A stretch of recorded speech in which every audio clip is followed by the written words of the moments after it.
How's it going, Coram Deo Church? Pastor Billy here. Wanted to just give you a quick word as we think about this past week's Sunday sermon. So I am down in St. Petersburg, Florida right now with a group of other pastors. So our church planting network, Acts 29, gets us together twice a year, me and 5 other pastors, to pray for each other, to encourage each other, to love on each other, and to pray for each other's congregation. So right now there are pastors from all over the Southeast praying for you, Coram Deo.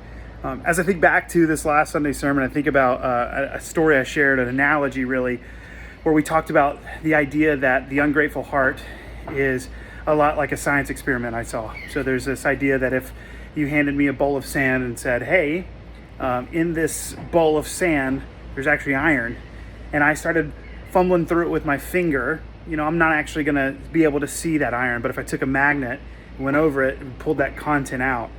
The difference is the ungrateful heart is like me, clumsily moving around with my finger throughout the week, not seeing God's kindness, not seeing his mercy. But the grateful heart, the thankful heart, is like that magnet that goes over that sand and draws out and sees God's kindness, God's provision, God's blessing. And so, Coram Deo, as we think back to our passage this past week, we talked about this idea that the gospel produces in us a confident gratitude. I want to challenge you to seek the Lord to produce in you a grateful heart. We read in Colossians chapter 3 in verse 17, what I think is one of the most challenging verses in the New Testament. It says, "And whatever you do in word or deed, do everything in the name of the Lord Jesus," and catch this, "giving thanks to God the Father through him."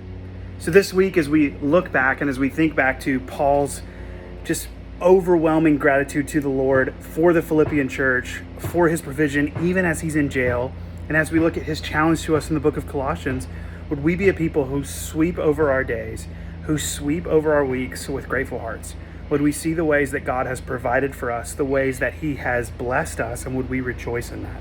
So grateful for you guys. I hope you have a wonderful week. Grace and peace. Thanks for tuning in.